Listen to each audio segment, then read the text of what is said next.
So we're just in the process of moving this aquarium, and it's really important that your skimmer is cleaned twice a week, because what happens with the skimmer is when the absorbate builds up around the inside of the column, it basically stops the skimmer from efficiently skimming.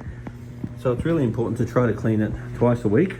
You'll find massive advantages as far as your aquarium is concerned. Now the water's a little bit yellow, so a big water change is going to help a lot in this situation.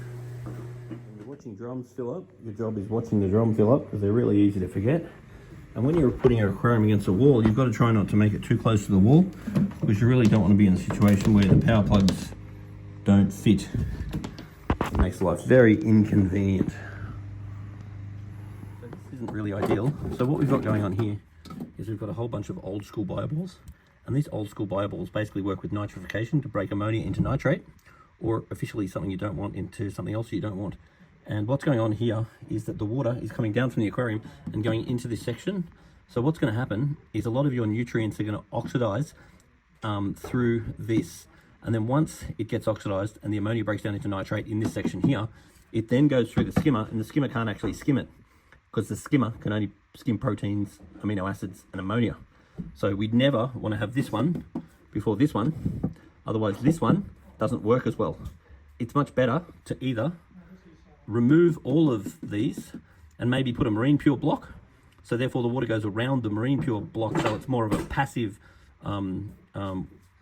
breakdown as opposed to an active breakdown like this. Also, if you're using marine pure as your media, your marine pure is going to have parallel denitrification, so it's not going to end up with the nitrate. So I would much rather remove all of this and then pre-filter with a good pre-filter like polyfilter. I would then want it going through the skimmer, and then I would want to put a marine pure block here, and then I would want my biological filtration done by the marine pure block so I don't get the nitrate. Now right now there's only 2 fish in this tank, so none of this really makes any difference. But if you were to populate the tank up, you would find that these little tricks will make a huge amount of difference. So if you ever need an aquarium moved, then you can always call us here at Majestic Aquariums.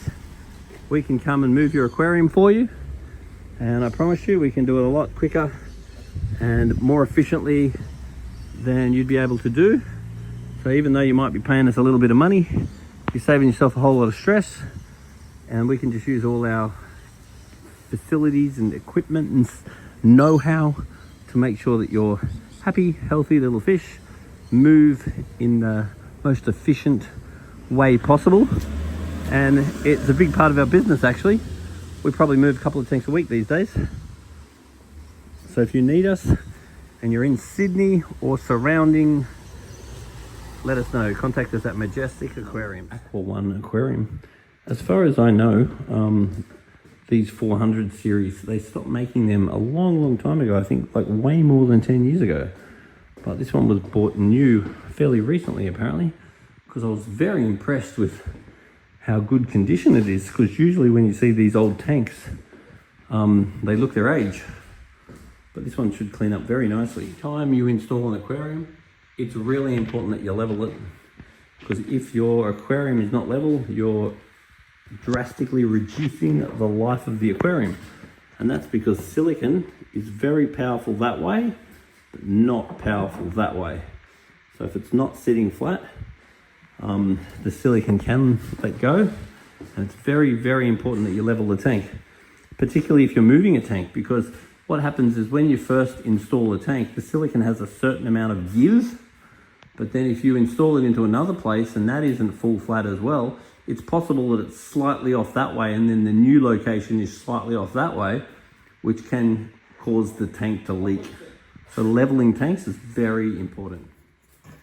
Now, whenever you're trying to reseal plumbing, it's really important that you clean off all of the sand, because we don't want any sand to stuff your seal up, cause a leak. Whenever you're redoing the plumbing on any of these old tanks, there's always a risk, because particularly the O-rings, instead of being nice and soft, they go really hard and brittle, so they don't tend to seal as well.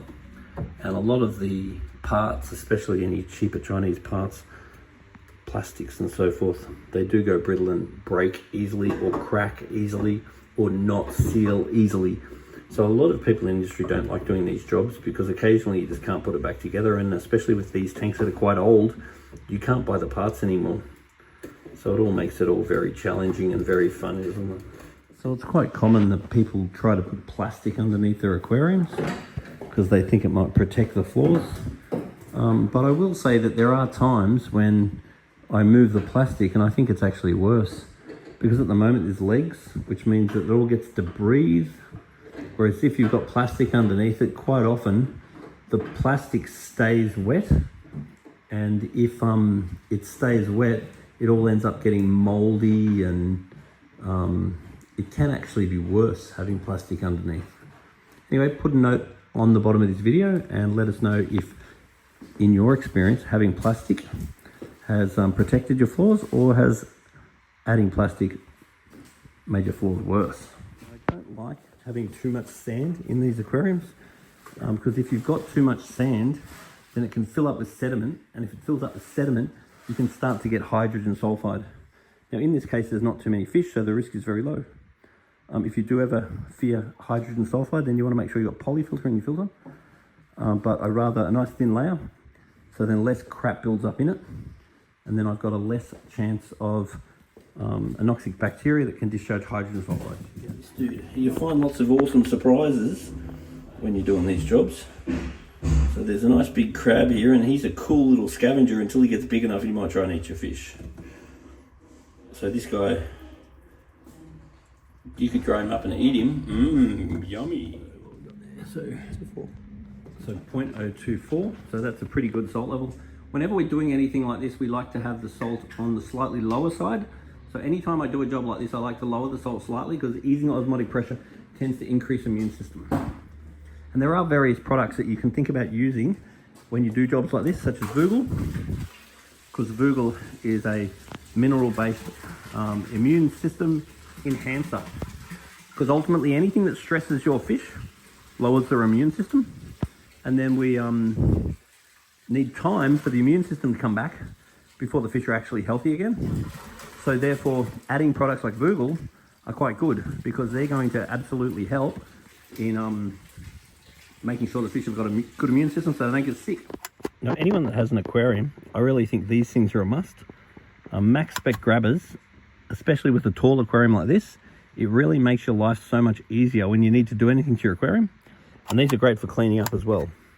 I can't do without my Maxspec Grabber. I reckon you need one, even just for tormenting kids. If this was my tank, I would be getting rid of the old bio balls, because I don't like nitrate production, and I would be adding Marine Pure. I would preferably be putting the Marine Pure after the protein skimmer, not before the protein skimmer. And I would definitely want to be feeding my fish this. This is Spectrum's Probiotics. Spectrum's Probiotics basically is a very clean, very healthy food, and it's got the probiotic bacteria in it, which means when the fish poo, the bacteria in the poo physically eats the poo, and it's set out the absorption rate of the fish, so therefore it's a very clean food and you don't have to feed much of it. So that's something to be aware of. I also would definitely want to see some polyfilter in there, and the polyfilter will actually absorb anything impure out of the water. It won't remove anything good from the water. It'll only take out bad stuff, and then it starts off white. Over a period of time, it changes color. Once it turns to black, then chuck it out. So I would absolutely be doing that if this was my aquarium. With your protein skimmer, when it gets dirty, it actually stops working, because fatty acids and bacteria build up on the inside, and then all the waste just goes down instead of coming out.